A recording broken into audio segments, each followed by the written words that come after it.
You're a property developer with a very unusual history. So why don't you tell us a little bit about who you are, going back a bit? Sure. Well, when I was young, I was very much influenced with injustice and racism, to be frank.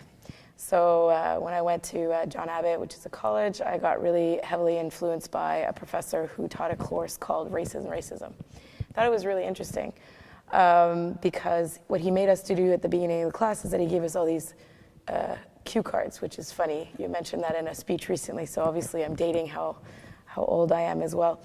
And he made us all write what the definition of a race was on the cards. And basically the 10 minutes of every class, he would rip apart what that definition was. And it was interesting because people would say it would be on culture or country or language group or religion or whatever. And basically he just really said that we all belong part of the human race because every human could have an offspring together. And that would be the only definition of race, is that, you know, a dog and a horse could not have an offspring. So I decided I wanted to go to McGill, and I was in poli-sci, African Studies and Anthropology, where basically at the end of my studies I realized that anthropology was actually really just white men in their middle ages going to cultures and deciding, you know, what they see and what they don't see or whatever. And really the only way to write an anthropology document would be about who you are at that time in that culture, if you're a man or a woman, because you don't have access to the other groups. And it really changed everything about how I thought of people. Like, don't just allow people to tell you what they're feeling or what they're doing or what this culture is all about. And at that time I was doing a lot of volunteer work. And I ended up getting a job at the YMCA right as soon as I graduated, and I worked with youth in difficulty from 12 to 17 years old. And lo and behold, I really loved the job. It was a 6-month contract. I stayed for quite a few years. And I said, you know, after a while, I felt like I was a fraud because I had the wrong degree, you know, working with humans. So I figured, like, let me go back, and I got my special BSW.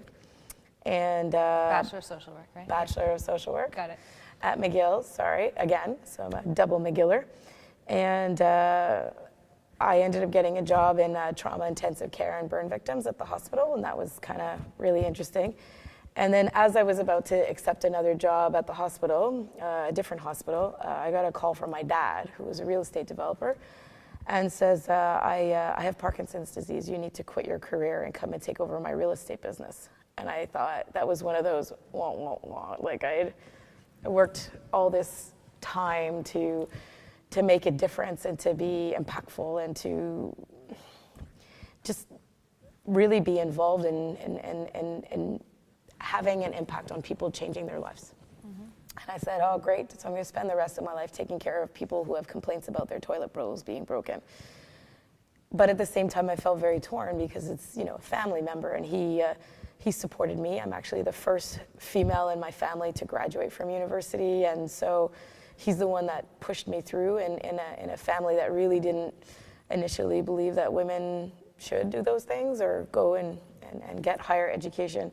So I felt like, okay, I'll do it for a year, you know? Mm-hmm. So 23 years later, still running the company, but I decided I didn't want to make that choice. I didn't want to just do one thing and not the other. I didn't want to figure out that most of my life was in one direction and that I couldn't actually just mold the life that I wanted.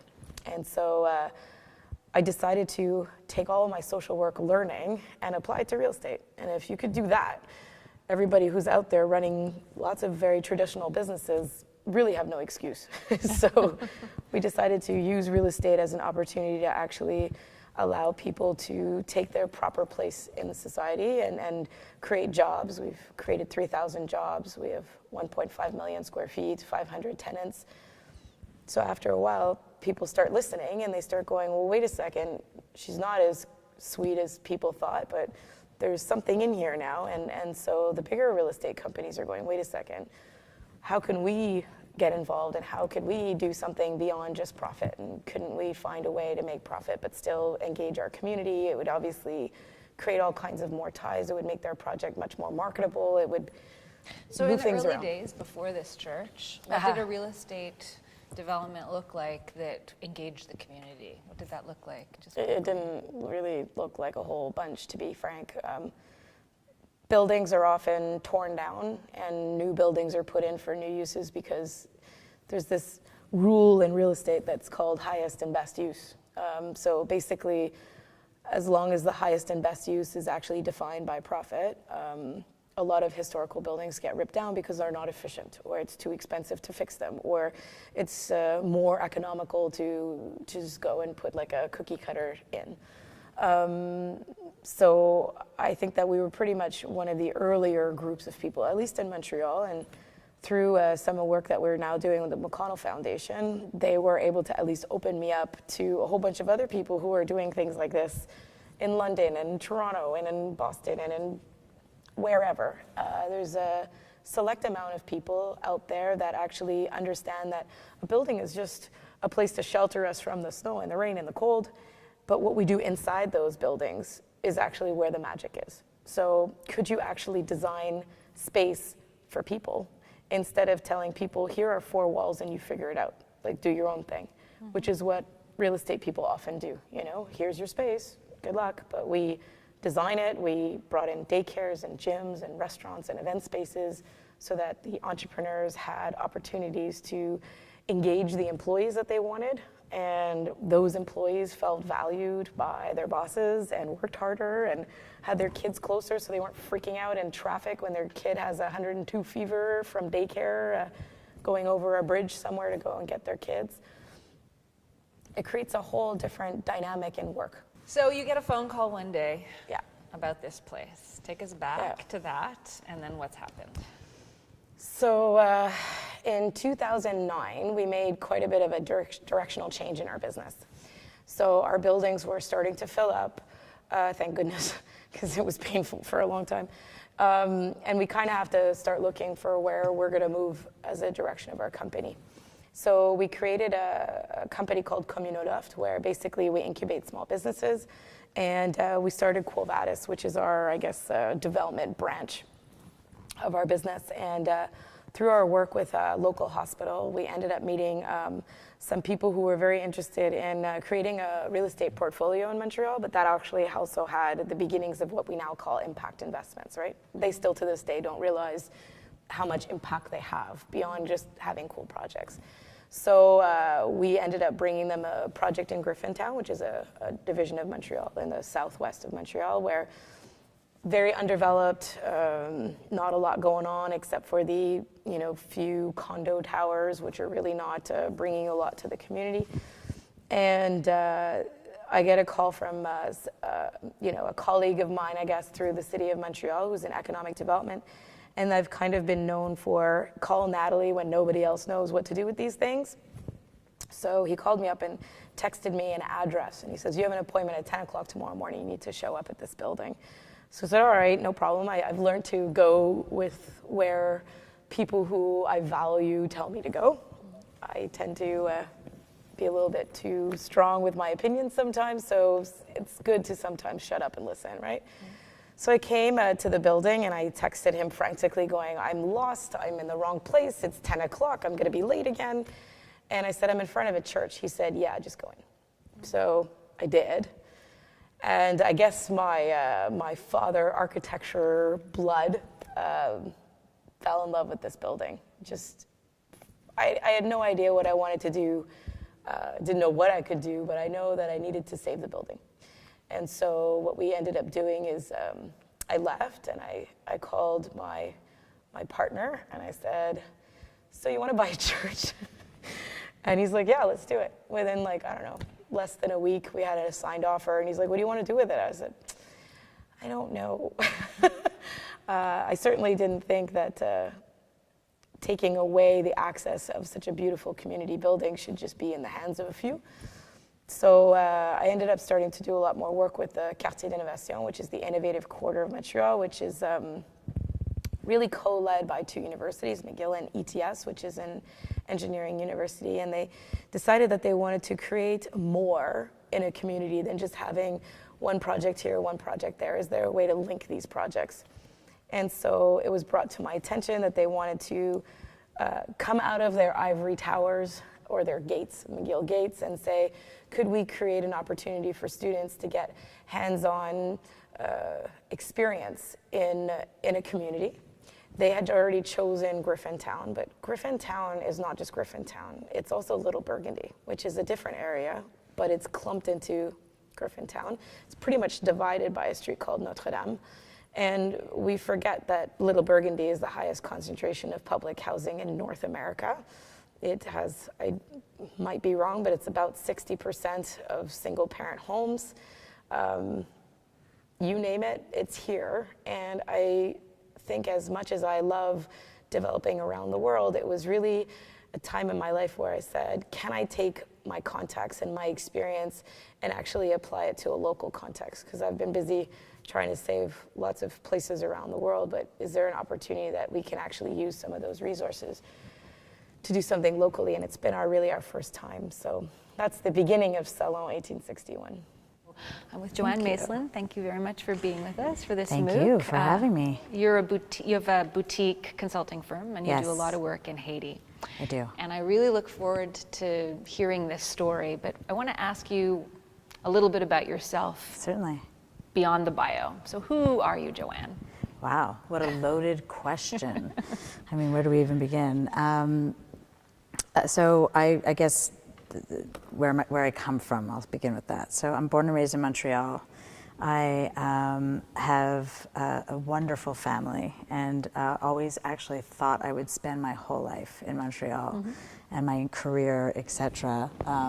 And found myself, when I got I studied at McGill, did my BCom, and then got my master's degree or graduate degree in chartered accountancy. And found myself on this extraordinary adventure, because the moment I passed the UFE, which is the final exam, I got a wonderful phone call from one of the vice presidents at Intra-West Resorts, and started my journey where I traveled all over the world, master planning and helping to master plan, I should say, the retail, restaurant, and bars worldwide. And it just fed my natural curiosity, and for not only different cultures, but also meeting different people. I love meeting strangers, talking to people, just learning. And through my travels, through that work, in master planning at Intra-West, it was all about guest experience. So it awakened that even more, because you'd have to spend time, if you want to create the guest experience, you have to think about people's behavior. You have to spend time watching and learning and listening and thinking about, what do people like to do in restaurants and bars and retail space. And so you would think that I love shopping or that I love skiing, but I wouldn't say that that's me. It's more of, I love everything outdoors, and I love everything that has to do with connecting with people and learning about different cultures.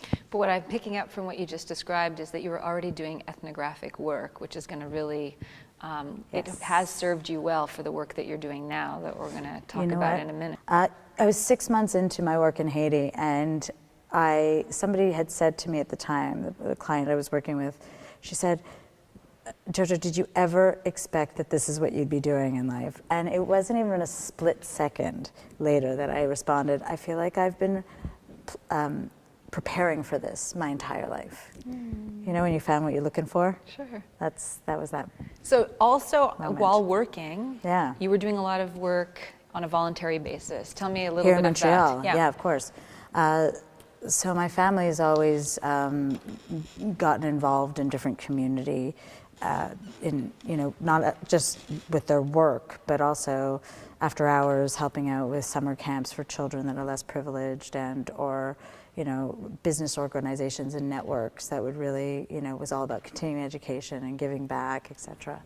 So through the years in Montreal, I was always really engaged in working on different boards.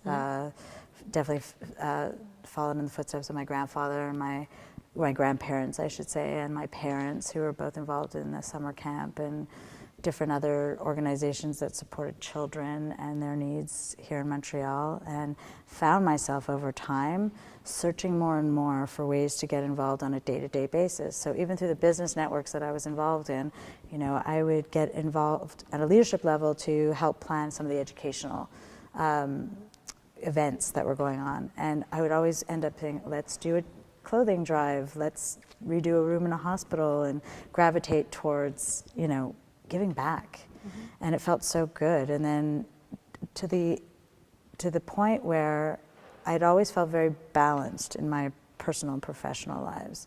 I always felt like they were both feeding me quite a bit until about November of 2009, where it was the first time that I just felt completely off balance, because it was that moment where I realized I just wanted to be doing more meaningful work with people that had similar values and, placed mission and margin with similar value, I guess. I don't know. Yeah. So take us to the story of Haiti. How did that happen? Yeah. You've fallen in love with the island. Yes, I'm very passionate about my work in Haiti. It gets me jumping out of bed. And, everyone always says to me, you're so nice. It's so nice of you to, what organization are you working for? And I always love to say it's for profit. I am there in support of job creation, capacity building, and community engagement. What brought me there was about 10 years ago, I left Intro West Resorts and started my own consulting firm. And I was always working with different groups with strategy, business planning, and full project implementation. And like I said, in November 2009, I got impatient. I wanted balance in life, not work life. It shouldn't be, I wanted to feel connected and just as though I was in the right place doing the right thing at all times.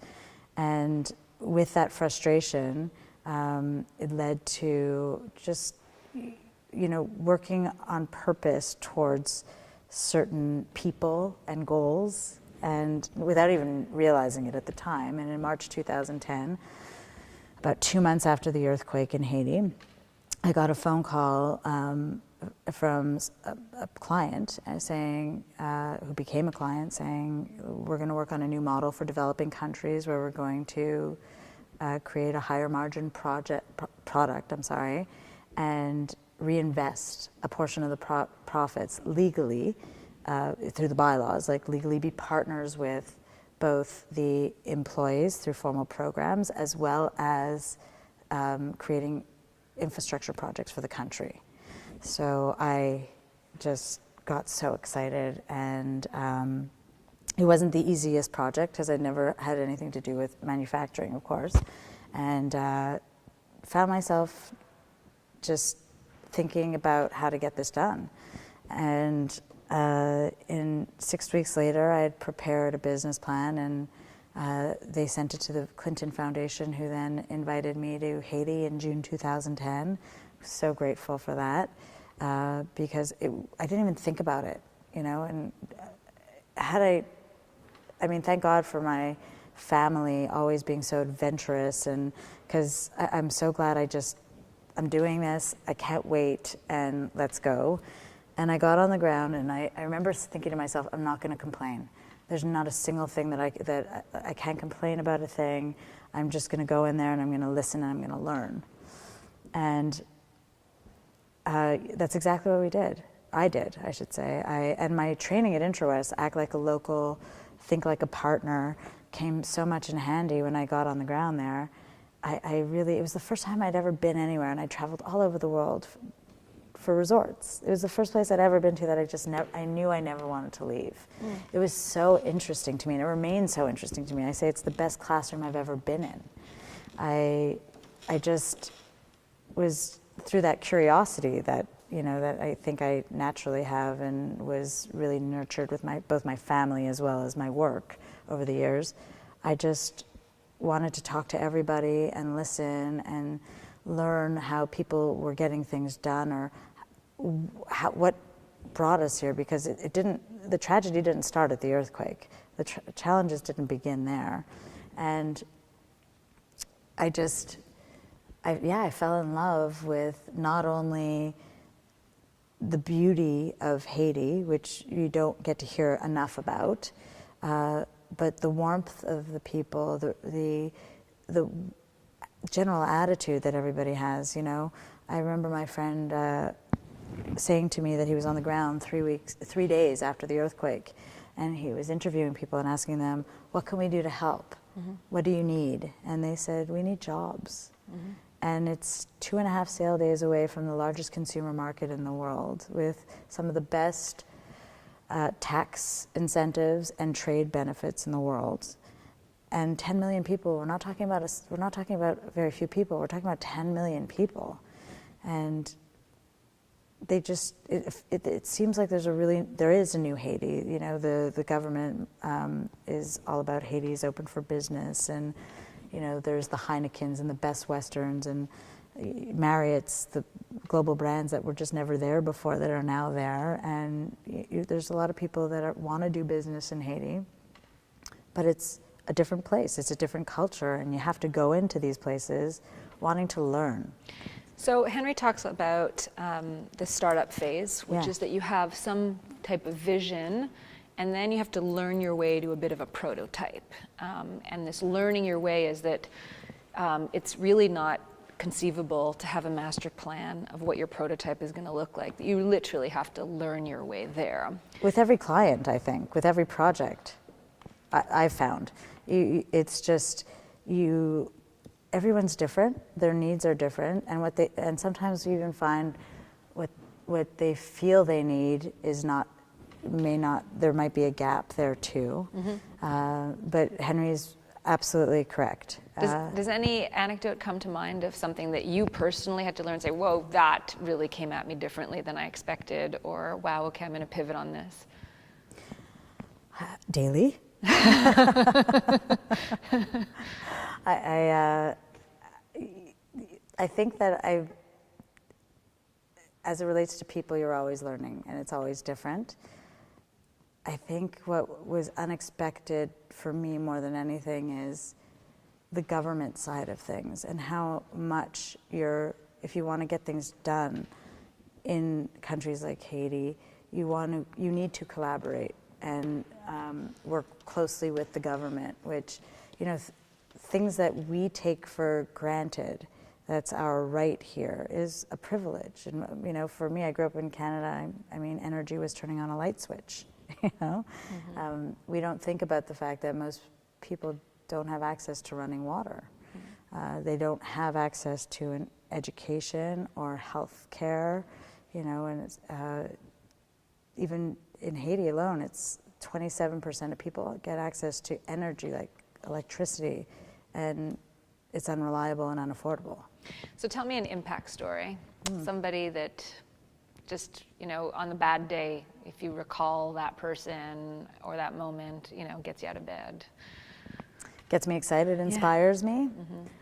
There's this beautiful woman women are really very powerful in Haiti, and I say that from the men in Haiti will say the same thing. They roll up their sleeves, they really get things done. It's very inspiring. There's a woman by the name of Maryse Penet-Kadar.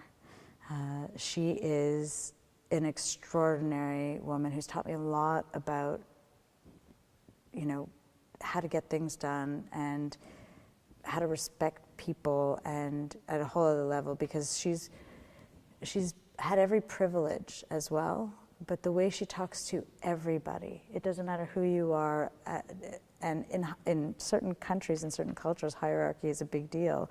With her, it's the same love and respect, and it's so beautiful to see.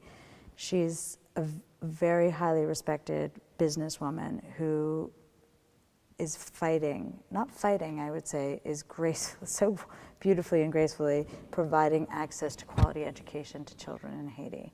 And, you know, she's running a big company, an international company in Haiti, and as well as helping all these kids, you know, change their lives. And she doesn't just end it at when they've graduated, she keeps going. I mean, she is the reason one of the very big reasons I've been able to be effective in Haiti. She's taught me a lot. It's remarkable that this question elicited a story about someone else, because I'm actually asking for the impact that you're having. If there's a story of impact on anybody you've employed. Oh my goodness. Yeah. Oh, those are the most incredible moments. You know, I remember interviewing a young woman. So for one of the projects we were working on, had to find someone that spoke English, French, Mandarin, and Creole. Well, needless to say, most people thought that that would be really challenging for us to find. We found this beautiful young woman, and as I was interviewing her for the job, what are your career aspirations? And she always said, I'd always dreamt of working for an NGO, because of course, that's the opportunities in Haiti, the paying jobs in Haiti. And yeah, she had a powerful effect on me in that moment, because it was when I realized that I wanted to go deeper. I had to go deeper if I could help bridge cultures, if I had the nerve to go solicit new business opportunities for Haiti or the contacts here on this side of the world, and could help people think it's easier to do business in Haiti. That was a very powerful moment for me. In November 2013, yeah. So ladies, you share something really special in common, even though you're working in really different contexts. Joanne, you're working in Haiti, establishing opportunities for employment for locals. And Natalie, you're working at creating a new space and context for this church within a community that is very diverse. And I want to reflect back to you that I think what you guys are doing is you're CEOs of listening. That's what I think. I would love to understand what you believe to be important about the power of listening. You should go first. Sure, with pleasure.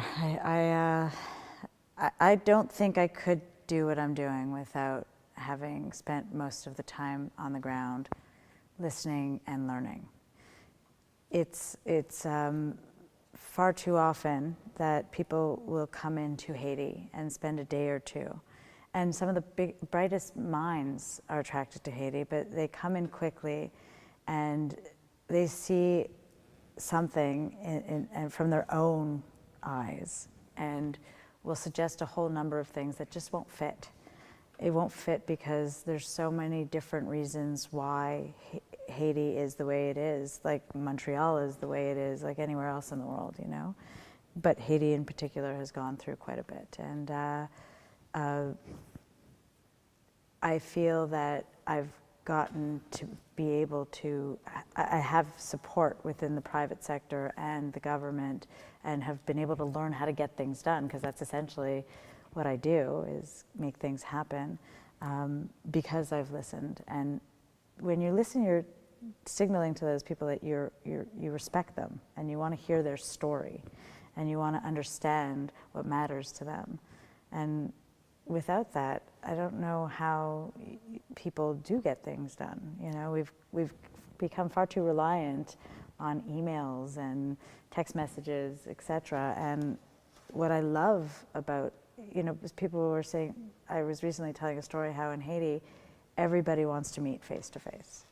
Culturally, that's really important. It's, you know, you make a phone call to say, hi, I'd like to talk to you. They're like, okay, when can you meet? And I'm like, you know. And someone said to me, how does that affect your efficiency? Well, my efficiency's gone up, because what you could get accomplished in a face-to-face meeting, you can never do over email and or via phone call. And I mean, just how the relationships grow and some of the things that come out of it are extraordinary. Does one moment come to mind where you felt like you crossed a threshold where you're like, aha, I'm not seen as an outsider, even though, you know, blonde, you know, you stand out in Haiti? A little, a little. Well, I always respectfully view myself as an outsider. As much as it feels like home, I care about giving back and doing more and being there. I am a foreigner, and I'll never fully understand as much as I'll try. But there's certainly been moments that I've celebrated. You know, it's those moments where you've created those jobs, where you sit in someone's home and they're receiving their first paycheck ever. and they have 9 kids living in one space, and their husband and their sister and brother-in-law, and you know, that's where you feel the magic. Yeah. How about you, listening? I think that that's probably the biggest part of my funness in my company.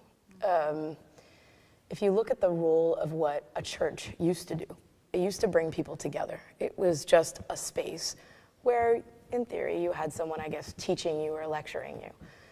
But that doesn't always work as far as having people tell you what to do or whatever. I mean, I remember even in my African studies class, there was like, I can't even remember which city, but the NGO spent like millions of dollars creating this like fish hatchery in an area, and then didn't understand why within like 2 months that the whole project fell apart. But nobody decided to look if that area actually ate fish. It was a sacred animal.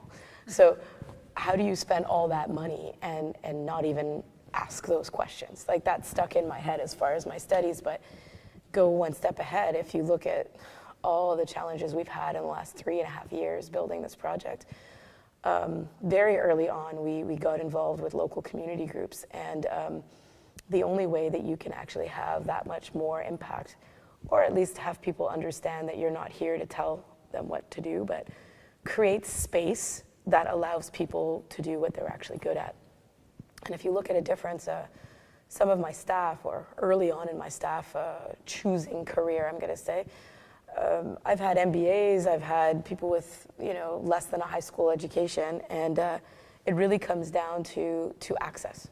So people who have higher education or lower education, in my kind of career, I haven't really seen where one will just cancel out the other. Like, if somebody wants something bad enough and has the right values for it, if you just give them that opportunity, they'll shine. So is there a way that we can actually use this building in the context that we have and give people a place that matters? I'll give you an example. Videotron is one of our sponsors moving forward. And I mean, they're doing it for amazing reasons, but as well being able to have access to like the co-working spaces and the new entrepreneurs, and that's great. But as we were just about to finish like our deal with them, I said, oh, one more thing that I want. He's like, what else now, right? And I said, well, once a year, I want you to come in, and I want it to be an open public house. And I want you to explain to the community residents what it takes to get a job at Videotron. And I said, you must hire every year. And they said, absolutely. And I said, you probably want amazing staff. And they're like, absolutely. And I said, well, why wouldn't you be able to draw into the resources of the groups that are in the area or the people that are in the area? They might not even think that Videotron is an opportunity for them. So they have agreed to come in and show you know, what positions are available at the time, what qualifications that you need, who can you speak to, because often you're just a number. And then we made a deal with Tyndale Community Group, which is a nonprofit in the area that's been around for 87 years, and they do fantastic work.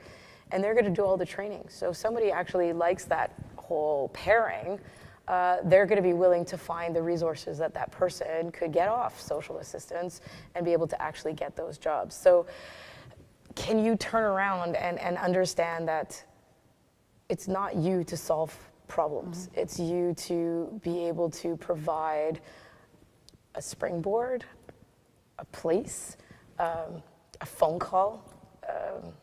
You know, the sports center, excuse me, that's just across the alleyway of this church.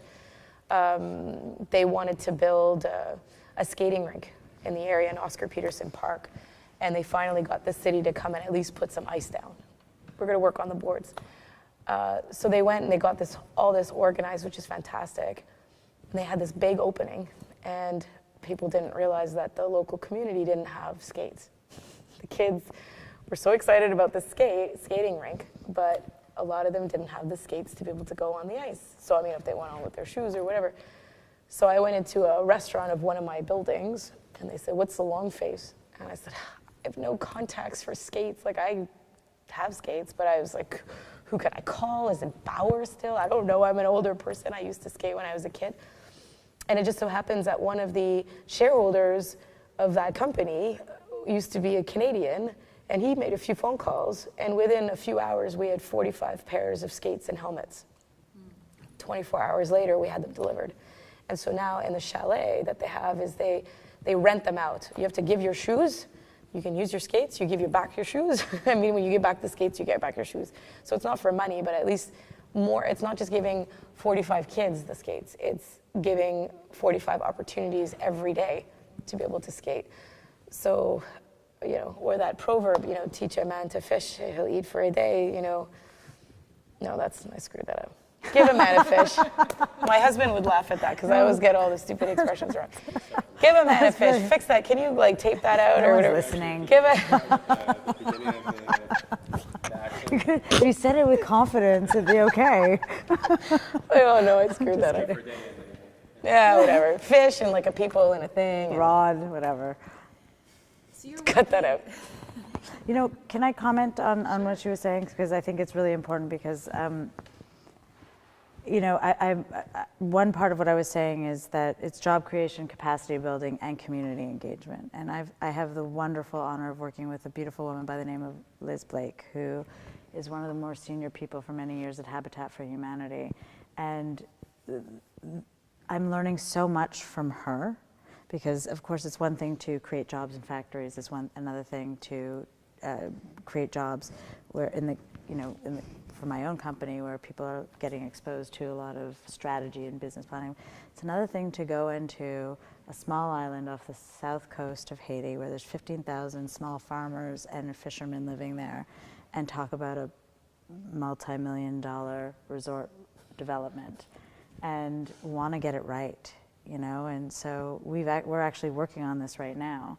It's a beautiful island, but we're taking a community-led approach, and the difference in the guest experience that we're going to create, something, you know, everyone talks about authentic, but you know, that's what you really are aiming for. But if you listen to people, they know what the most beautiful views are, where the most beautiful spots are, and if you engage them and really preserve their culture, that's what everyone's hungry for, right? It's not to go to another man-made, you know, just I could be anywhere in the world development. It's really spending that time with people, listening to what they have to say and what they're doing and creating something from that. That's really been exciting. And also, when you're engaging them, they're not scared anymore. They're a part of what you're creating, and they're your most loyal, allies. Yeah, they're your allies as opposed to your enemies, which you will have earned otherwise. You know what I mean? With reason. Yeah, exactly. With It's reason. their homes. Absolutely. So you're offering people work that allows them to bring home paychecks, that allows them to send their kids to school, that alleviates poverty, provides choices, access to healthcare, and you are bringing a community together across a lot of divides for an opportunity to exchange. And all of this sounds incredibly wonderful and inspiring, which is why we're doing a deep dive for this MOOC called Social Initiatives for Social Impact. And yet, you are hard-headed businesswomen. You are kick-ass businesswomen. I would love to hear what your thoughts are on this idea of social business. I have a lot of fights because on one hand, the community groups view you as the big bad real estate for-profit mongrel, and then you deal with the real estate community who think you're really warm and fluffy and wear Birkenstocks. So I feel that for a long time we've never really fit in, and that's, you know, par for the course. I'm okay with that because I think that the only way that we create any kind of progress is by changing the rules and fixing those boundaries. And I'm not sure where I'm going to be in 20 years is going to be where I'm sitting right here. I hope that I'm creating some other more trouble somewhere else. But what's very different or difficult is that it's almost like human nature that we place ourselves in categories, or we place other people in categories, right? We always need a definition of the other. So, oh, well, you're not Greek, you're not white, you're not you know, a woman, you're not rich, you're not poor, you're like, whatever the situation is. It feels like almost we need to make ourselves feel more comfortable by saying we're not like that. And I think that once we start breaking down those boundaries and realize that we're actually a lot more similar than we are, or than we thought we were. My other situation, as far as social business is concerned, is that it's not warm and fluffy, that you can actually do it. You can actually make good money doing it, because that money you can actually use to do more projects that are really cool and awesome. And it's sustainable more than just becoming a nonprofit and competing against other nonprofits, because that's ultimately what you'll be doing. And we had a choice to become a nonprofit for this project, and we said, no, is there not a time where we can actually create business for good, really move that paradigm forward? And we are a benefit corporation, we're a B Corp, which is, you know, we wanted to put our certification down. But my issue is that the nonprofits and all these different groups don't know really where we fit in, because does that mean that they're not, you know, needed anymore? Does that not mean that business is needed anymore? And I think that there's a place for everyone. And then you have the social businesses themselves who are like, well, all the profit you make has to go back into, you know, moving forward. We had a conversation at C2 recently where some people were saying that benefit corporations should only be companies that are in it for the right heart and the right motivation, and that all the profit should be put back in. And I said, well, is it, again, up to us to decide who's going to do what? Is it not better for a large, horrible, big, bad business to do a little bit better, as opposed to just having a whole bunch of people that are already converted to doing better for good for lots of different reasons? So I'm concerned about too closely defining what it means to be a social business, a social enterprise. Like, I know that you and I've had that conversation. Like, I know that there is a clear definition in many different worlds, but when you're a real estate developer, like, those words don't mean a lot. It's about what are the choices that I'm going to make as a business. And I feel the only way that we could really move forward for our company is that by taking that profit and reinvesting it, and stop understanding that profit is dirty or is wrong. It's just a matter of how you create that profit that should be evaluated. You know, did I make the right choices? Did I take candy away from a baby? Did I hire the right people? Did I give chances to good people? Did I look at local policies? Did I look at life cycle models for what window I buy? So I have a hard time with the full definition around it, because yet again, we're deciding the definition of other. You know, I'm a social business. Oh, I'm a social enterprise. Like, seriously? Well, it's funny, when you ask the question, I'm very well aware my face went blank, particularly because there's so many different ways that people define social business and their impact and whatever that may be. And You're doing really important social impact work through a business. Yeah. And people think that those two things cannot go hand in hand. I was one of them. I grew up with, I have probably worked for every emotional terrorist out there. I've really worked with a lot of people that are really tough and great business people. And I feel that your work life is similar to your home life. It's as important a decision who you spend every single day with, most of your waking hours. It's a marriage in many different ways, and you have to find people that have the same values as you and want to move things forward in the way that you are inspired and jump out of bed every day and really can feel passionate and feel great about the decisions you make. It's not for everybody right now. Social business in varying degrees, because like you're talking about, there's 100% of the profits get reinvested, or varying degrees, or whether it's people, planet, whatever it is. But I'm really grateful, because it means a lot to me that I don't have to wait till after hours to do what I love to do, that I could make it part of my everyday. And I do believe that there's more and more people, because the millennials are demanding it. They want transparency. They want to know how and where things were made. and they want to know that people are treated fairly. And there's so much money out there that if we just distribute it a little differently. You know, we talked about +1 at C2, you know, just that whole concept of using business to help what was traditional fundraising to do good is far more sustainable. You know, I have no problem asking people to make a business investment, but I have a harder time asking them to give to something I care about, because I don't know that it resonates with them. So this is the way it feels really right and really good for me.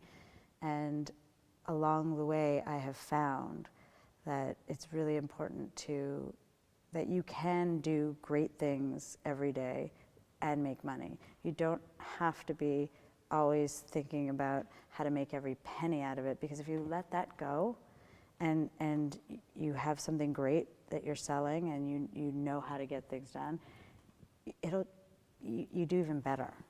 That's been my experience. We do, though. Yeah. We're much fuller than some of the other buildings. People come to us from different areas in town and say, we want to be part of this ecosystem, because it's like infectious, Yeah. you know? It is harder nowadays. We're still, I feel, at this tipping point. You know, it's not that it's new language. It's not that it's a new idea, but it's still becoming more popular as a concept. And you know, I feel at the beginning of time, people were, do I need HR? Do I need IT within my business? And there'll be a time where nobody's really thinking about, do I need to have, you know, part of my profits do good things. We're heading there, I believe. I think that we have to also use our values to make decisions all throughout the day, you know? I have to do this environmental remediation for my building under my asphalt today. I had this huge conversation. And I said, so you require me to take out asphalt, take all the contaminated earth under the asphalt, put it into a landfill, buy more asphalt, which is full of oil, and then put it back on top. Okay, all right, so where have we gone moving forward? And so I had this asphalt company in front of me, and I said, well, can't we use recycled asphalt? Like, if I have to do it, you know, can't I use recycled asphalt? And he says, well, you can, but the finishing is not as nice. I said, I don't care, will it sink a truck? Right. Like, am I gonna have to pay it again? He's like, no. Yeah. And I said, well, you know, one of my investors owns a demolition company, and they're, you know, demolishing Mirabel Airport, which really upset me. And I was asking them, like, what are you doing with all this concrete for the parking levels that they had at Mirabel Airport? And he says, oh, well, we crush it and then we can reuse it, you know, and we can put it as like filling material. So that conversation stuck in my head. So I went to the asphalt company. I said, oh, so I need to buy crushed stone. Can I buy crushed recycled concrete from Mirabel? Like, can I use that again? So at least I've learned about concrete, and apparently, like, environmentally, it's not so good, right? I mean, it lasts longer, so that's good, life cycle, whatever, but it's making those decisions or conversations instead of just taking the easy way out, well, this is how you do it. Right. Well, ask those questions, you know, and You have to care first. You have to. We need empathy. Yeah. We need empathy in our lives. There's my segue to you. No, but that's what's so important about the true. work that you're doing. Huge. You're raising awareness. You're having people think about things in a different way. You're starting the discussions. I mean, they weren't teaching me that at McGill back then, and I'm so glad I'm back at McGill buying tickets to your class. I'm part of the fan club, so we have to, like, hook it up.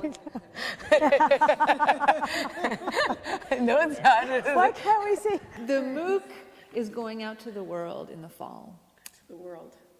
Anyone around the world can take the MOOC and be part of a group that's trying to create social change. So I'd love to hear from each of you on any words of advice that you have, whether it's somebody in the for-profit, in the nonprofit, in the hybrid, social business, social enterprise, social movement space, doesn't matter. People who want to do good, who want to create a better world for tomorrow and all the generations that follow.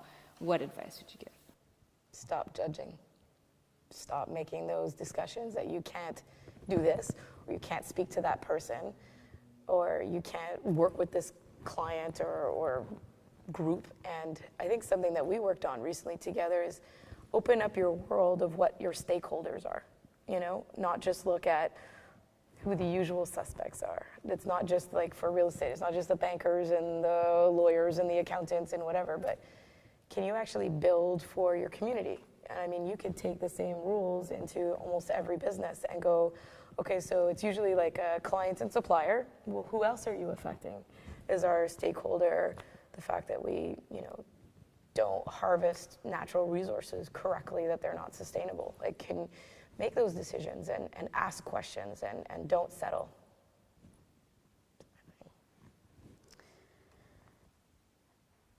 I have been searching for the past few weeks for the perfect quote that I want to wake up to every morning and look at, or scribble on my office walls.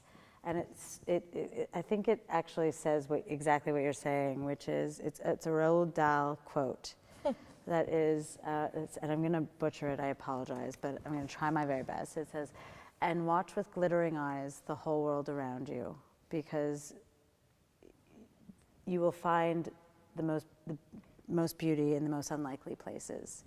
Those who don't believe in magic will never find it." And I think that if we all just keep our hearts and minds open to possibilities and go after it without fear, that's where the magic happens.